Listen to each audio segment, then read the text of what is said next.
잠언필사 74일차가 되겠습니다. 잠언필사 74일차에서는 게으른 자에 대한 교훈입니다. 73일차에서는 미련한 자에 대한 교훈 보셨었는데 오늘은 게으른 자에 대한 교훈 보시도록 하겠습니다. 그래서 잠언 26장 10절부터 19절까지 잠언필사 74일차 시작하겠습니다. 10절부터 11절, 12절까지는 아마 미련한 자에 대한 얘기를 좀 더 하는 것 같습니다. 그래서 10절 보시면 장인이 온갖 것을 만들지라도 미련한 자를 고용하는 것은 지나가는 행인을 고용하는 것과 같다. 그러니까 미련한 자를 고용하는 것에 대한 위험성에 대해서 얘기하는 거죠.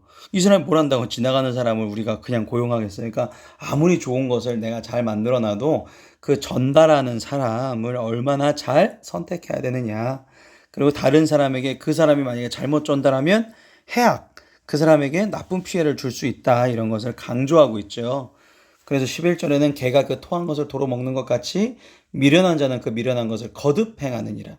미련한 자가 동일한 실수를 계속 반복하여 안에서 빠져나오지 못하는 모습을 개가 그 토한 것을 도로 먹는 것 같이라고 표현이 되었습니다. 그래서 12절에 네가 스스로 지혜롭게 여기는 자를 보느냐 그보다 미련한 자에게 오히려 희망이 있느니라. 뭔가 미련한 자를 좀 더 우대해 줬어요. 왜 그러냐면 미련한 자 중에 최고 미련한 자는 우리가 미련하다 그러면 이 사람이 뭔가 바보스럽고 멍청이 같고 이런 표현이 아닙니다. 미련한 자는 하나님의 뜻을 모르는 자, 하나님의 뜻을 받지 않는 자, 이게 미련한 자라는 것이죠. 그 미련한 중에 최고 미련한 자는 바로 여기 12절에 나오지만 자기가 자기 스스로 판단하는 자, 즉 교만한 자가 되겠습니다.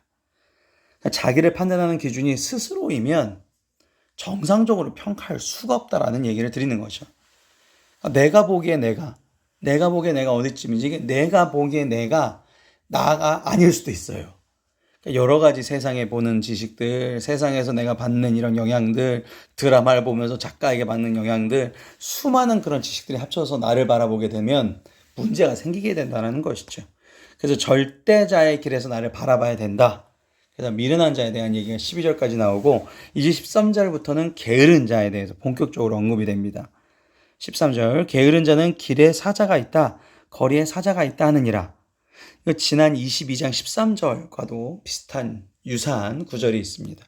게으른 자들의 특징이죠. 자기 합리화 그리고 책임 회피. 어쩔 수 없어. 사자가 있어서. 그러면서 자기의 행동을 실제로 하지 않는 사람들. 그게 이제 게으른 자라는 것이죠. 그러니까 게으른 자라고 하면 그냥 침대에 계속 누워있는 사람을 뜻하는 것이 아니라 뭔가 되게 열심이긴 한데 그 열심의 방향성이 잘못되어 있는 사람들. 그러니까 자기를 끊임없이 합리화하죠. 나는 이렇게는 이렇게 하길 원해. 이렇게 해야 돼. 근데 자기는 안 해요. 이런 사람들이 많죠. 게으른 자. 문짝이 돌적이를 따라 도는 것 같이 게으른 자는 침상에서 돈다. 문짝이 돌적이가 뭐냐면요. 그 문 열고 닫는 거 보시면 가운데 이제 약간 이제 금색깔이나 은색깔로 고리가 있죠. 돌적이. 그러니까 문은 돌적이를 따라서 문짝은 왔다 갔다 이렇게 돕니다. 그죠? 그 자리에서 왔다 갔다. 이 게으른 자들은 침대에 딱 붙어갖고 이렇게 왔다 갔다만 하고 있다라는 것을 비유적으로 보인 거죠. 시각적으로 확 알아볼 수 있게끔. 그러니까 정작 자신의 일에 하지 않으면서 말만 떠드는 자들이 다 게으른 자다라는 것이죠. 교회에서 이웃을 사랑해야 된다. 누군가를 구제해야 된다. 말은 해놓고 막상 이제 회의나 이런 거 시작하면 우리 뭐 이거부터 해야지 무슨 누굴 도와주냐고 이러면 이제 게으른 자라는 것입니다. 그렇죠? 말과 행동이 다른 자들. 15절 게으른 자는 그 손을 그릇에 넣고도 입으로 올리기를 괴로워하느니라. 역시 보셨던 구절입니다. 19장 24절 기본적인 욕구인 식욕을 채우는 것도 스스로 채우기 싫어할 정도로 극단적 게으름. 그러니까 제가 말씀드리잖아요. 게으른 자는 남을 시키길 원해요. 그러니까 게으른 자는 이렇게 해야 되는데 그 사람이 변해야 된다고. 그 사람이 잘못되어 있어야 된다고. 그러니까 우리가 이런 이제 뭐 정치나 여러 가지 문화나 이런 걸 이제 비난할 때 조심해야 될 거는 나는 그럼 바로 서 있는가? 나는 지금 어떠한 모습인가를 먼저 점검을 하고 이제 얘기를 하는 것이죠. 그게 이제 미련한 자의 교훈에서도 나오지만 비슷한 문구입니다.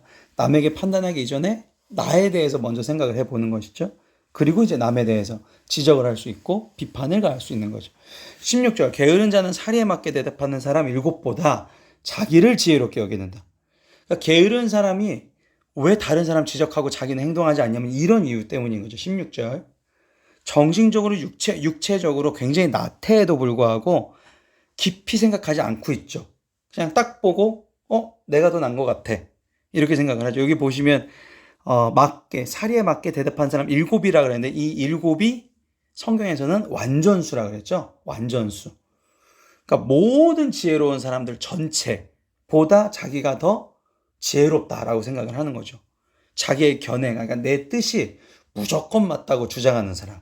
이게 어제 미련한 자에서도 보셨지만 게으른 자도 역시 마찬가지로 무조건 내가 맞아. 그렇죠?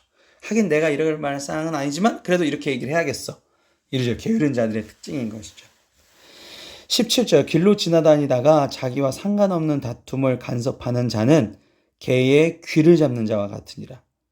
그러니까 이 게으른 자들의 특징을 이렇게 17절에 다시 한번 설명을 합니다. 그래서 자기의 일보다도 상관없는 다툼에 자꾸만 목숨 걸고 신경 쓰는 사람들, 이런 사람들의 무모함, 위험성을 개의 귀를 잡는 자와 비유를 해본 거죠. 자기랑 상관없는 다툼인데 간섭해서 이게 정의다라고 외치면서 막 하지만 방향성이 잘못된 거죠. 그죠? 개의 귀를 잡는 자와 같다. 무모하고 위험하다. 자기 자신이 지금 얼마나 영적으로, 그리고 정신적으로, 또 육체적으로 내가 올바르게 살아가고 있는가 점검하는 것이 첫 번째 예가 있습니다. 18절에 횃불을 던지며 화살을 쏘아서 사람을 죽이는 미친 사람이 있나니, 이게 무슨 얘기냐면 횃불 던지고 화살을 쏘아고 사람 죽이는 미친 사람이라는 거는 아무런 이유 없이 그냥 아무 없이 생각 없이 저지르는 행동을 뜻하죠. 이렇게 지혜롭다고 자기를 여기는 사람들의 특징 중에 하나가 자기를 합리화하면서 어느 순간에는 자기가 좀 이렇게 살아도 된다. 내 자신을 갑자기 위로할 때가 있어요. 내가 그동안 힘들어서 그래. 마음에 상처가 있어서 그래. 어려워서. 물론 그럴 수 있죠. 그럴 진짜 상처가 있어서 그렇게 되실 수도 있겠지만 중요한 건 이걸 자꾸만 자기 합리화하면서 자기를 풀어주면서 이 풀어주는 행동 때문에 누군가가 상처를 입게 되는 것이죠. 19절 자기의 이웃을 속이고 말하기를 내가 희롱하였노라 하는 자도 그러하니라. 이웃에게 상처 주는 말을 하고 도피성 발언을 하는 거죠. 상처 주는 말을 했어요. 그리고 내가 내 책임이 아니야. 혹은 장난이야. 그 정도 갖고 화를 내? 이렇게 얘기를 하는 거죠.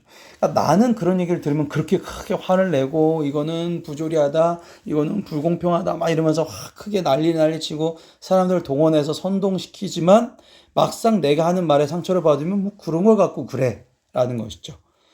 이웃에게 상처 주는 말을 하고 도피성 발언을 하는 것. 이게 게으른 자들의 특징, 게으른 자의 태도라고 합니다. 저도 보면서 조심해야 되겠다. 저도 약간 마음에 조심해야 되겠다라는 생각이 항상 떠오르는데 게으른 자에 대한 정의를 다시 한번 생각해 보시면서 하나님 앞에 오늘 대화하심으로써 올바른 하나님 뜻에 부지런한 자가 되시는 저와 여러분 되시기를 바랍니다. 윤야 목사였습니다.